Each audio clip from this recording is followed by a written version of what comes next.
Fala pessoal, tudo bem com vocês? No vídeo de hoje vamos conversar um pouco sobre a empresa 3R Petróleo com seu ticker RRRP3. É o código de negociação dessa petrolífera. Vamos conferir se está em um bom momento de entrada e se pode valorizar sua cotação, podendo até bater o Ibovespa. Vamos fazer uma comparação com o gráfico do Ibov e analisar alguns pontos específicos. Houve algumas notícias que influenciaram esse movimento que a empresa sofreu nos últimos dias, um movimento expressivo, e vamos comentar aqui também sobre essas notícias. A bolsa vem apresentando nas últimas semanas um crescimento, mas também com bastante volatilidade, como podemos ver aqui no gráfico. Muitas notícias e ruídos políticos vêm contribuindo para essa volatilidade, e com a expectativa de queda na taxa de juros, vem aumentando também a expectativa na renda variável, fazendo com que essa oscilação fique mais acentuada. Já comenta aí embaixo, será que teremos um corte nos juros da próxima reunião do Copom? Comenta aí o que você acha. Seja bem-vindo ao canal, aqui eu falo sobre finanças e investimentos. E se você está passando por aqui agora, convido você a se inscrever no canal, que toda semana eu trago um conteúdo novo. Deixa seu like aí pessoal, não custa nada, é só clicar no joinha que vai ajudar bastante o canal. Já aqui no gráfico da RRP3, podemos observar seu crescimento nos últimos dias de 4,25%. Porém, se a gente estender o período do gráfico aqui para 6 meses, por exemplo, encontramos uma ação desvalorizada. Então fica esse alerta aí para quem está pensando em entrar no papel. É uma empresa um pouco mais arriscada. Podemos ver a diferença no passar dos anos, que um ano ela desvalorizou um pouco aí, 0,75. Nos últimos 5 anos houve uma boa valorização de 55%. Então é uma empresa que apresenta aí bastante volatilidade no longo do seu tempo. Então se a pessoa tem um apetite aí ao risco, talvez seja uma boa empresa. Trouxe aqui para vocês algumas notícias que vão nos ajudar a entender o momento atual dessa empresa e talvez aí justificar a sua alta nos últimos dias. A 3R Petróleo dispara 7,4% e fica entre as maiores altas do Ibovespa. A produção média diária no segundo trimestre ficou em 28,3 mil barris. A produção média diária no segundo trimestre ficou 28,3 barris de óleo equivalente, alta de 131,5 ante o mesmo período do ano passado. Outro ponto a se destacar é que a companhia produziu 37,6 mil barris de óleo equivalente por dia em junho, um crescimento de 218,7 na comparação anual. Sobre maio, houve uma alta de 68,1% na produção da companhia.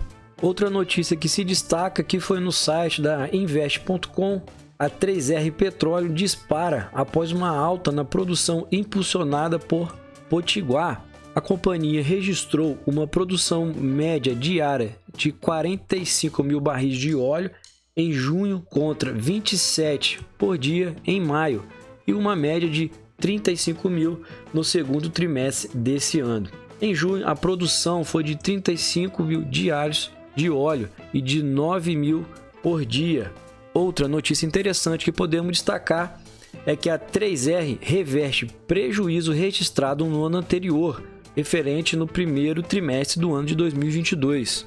A empresa encerrou o primeiro trimestre de 2023 com um lucro líquido de 16 milhões, revertendo o prejuízo líquido de 335 milhões apurado em igual período do ano passado. Então ela teve uma evolução aí, uma grande diferença em comparação ao mesmo exercício do ano passado. O EBIT, que é o lucro antes juros, impostos, amortizações e depreciações, ajustado do período, somou 155 milhões, um recuo de 21% em relação aos 198 milhões registrado no mesmo trimestre de 2022. Já a margem EBITDA foi de 27%, uma queda de 25 pontos percentuais na mesma base de comparação. Então a receita líquida da companhia de janeiro a março foi de 573 milhões, 52% maior ante o mesmo período do ano anterior, quando foi reportada uma receita de 300 2,75 milhões. A 3R informou ainda que o resultado financeiro líquido encerrou o primeiro trimestre negativo em 18 milhões, caindo 95% ante os resultados também negativos do mesmo intervalo de 2022, quando totalizou 433 milhões. Como podemos ver, a empresa reverteu um prejuízo por lucro no trimestre. Isso demonstra bom sinal para a empresa, crescendo a receita. O lucro tende a crescer, porém não cresceu como se esperava. E ela tem que melhorar também a sua margem para conseguir um resultado ainda melhor. É uma evolução que a empresa tem que estudar para melhorar aí o seu resultado. É uma empresa que vem investindo, se modernizando, aprimorando suas demandas. Então, se espera que lá na frente consiga colher esses frutos, diminuindo seus custos e se tornando mais eficiente.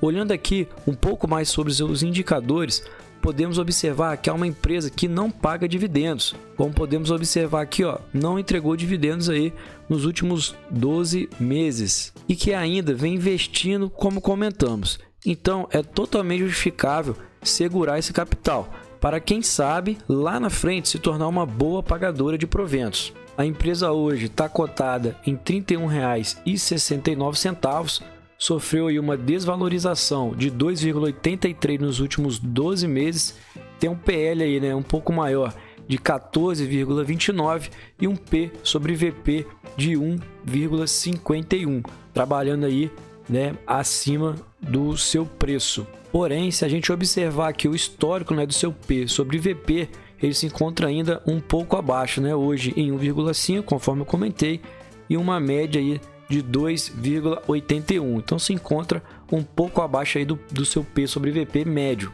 Um pouco aí sobre o seu gráfico, desde 2020 podemos observar bastante volatilidade na ação. Então normalmente a gente consegue tirar um preço aqui, né, aproximado bom para entrada. Normalmente quando bate aqui na casa dos R$30, né, R$29, ela tende aí, né, a retornar ali o valor de próximo aos 50, né? Então a gente tem que verificar se vale a pena uma entrada aqui, tendo em vista a proximidade dela no valor desses R$30. Fazendo aqui uma comparação, né, com o gráfico do Ibovespa, podemos observar que ela normalmente trabalha acima aqui, né, do Ibovespa e recentemente sofreu uma queda aí considerável. E hoje o Ibovespa trabalhando um pouco mais acima referente à ação. O Ibovespa aí trouxe um retorno de 58% e a RRP3, né, trouxe um retorno aí de 52%, retorno um pouco menor que o Ibovespa. Porém, anteriormente aqui, né, a empresa aí estava ganhando disparadamente referente ao Ibovespa, né, mais um pouco aí do que o dobro, e teve aí essa queda recente. E com agora essa melhora aí nos resultados, quem sabe esse valor aí não volta a crescer e se tornar lá em cima de novo, próximo aí aos 100%. Só lembrando, pessoal, que nada nesse vídeo é recomendação de compra ou venda. Eu apenas estou passando algumas informações referente a essa empresa para vocês. Outro gráfico interessante aqui é o gráfico de receitas e lucros, né? Podemos observar que desde 2020 ela vem numa tendência aí, né, de crescimento tanto do seu lucro líquido quanto também da receita líquida. Então ela vem realmente fazendo um bom trabalho aí desde 2020 e conseguindo melhorar os seus resultados. Porém, como eu falei lá no início do vídeo, é uma empresa mais arriscada, mais volátil, então temos que ter cuidado aí ao colocar uma empresa dessa na nossa carteira. Bom, destaquei alguns pontos aqui para a gente levar em consideração. Seus 3 pontos aqui, né, de atenção. Uma empresa que não tem mais de 5 anos na nossa bolsa, uma empresa aí que já apresentou prejuízo. E para quem gosta, né, não é uma empresa boa pagadora também aí de dividendos, né? Tá num processo ainda de crescimento e de melhora aí nos seus resultados. Então, uma empresa ainda que segura o capital. Isso pode ser bom ou pode ser ruim, depende aí, né, para cada investidor. Alguns pontos favoráveis, né? Ela vem apresentando um crescimento aí nos últimos anos, como podemos observar, né? A gente já comentou em momentos anteriores. É um setor aí importante, né? Porém, é um setor cíclico, né? O valor aí da ação pode variar bastante. Tem uma boa liquidez, né? E por ser uma empresa, né, ainda em crescimento, em desenvolvimento, ela pode abrir uma possibilidade aí de crescimento. E se a gente conseguir, né, acompanhar esse crescimento dela, podemos lucrar junto aí também, não só nos seus dividendos, como também no valor da sua cotação. Bom, depois dessa comparação, vimos que a empresa vem melhorando seus lucros, né? Porém, ainda tem que diminuir seus gastos. Tem que ser feito um investimento com sabedoria para atingir um melhor resultado final. Agora, se você gosta somente de empresas mais maduras, que já distribui dividendos, por exemplo, então essa empresa aí não é para você. Essa é uma empresa que se encontra em crescimento e para fazer distribuições de dividendos consideráveis, acredito que ainda vai demorar bastante tempo. Como eu comentei, é uma empresa um pouco mais arriscada, com maior volatilidade. Caso você decida entrar num papel como esse, aconselho aí, né, a entrar com pouco dinheiro, com um percentual menor da sua carteira. Mas me diga aí, você acredita nessa empresa ou prefere ficar de fora dela? Não se esqueça de curtir o vídeo e se inscrever no canal. Por hoje é só, pessoal. Um abraço, bons investimentos a todos e até a próxima.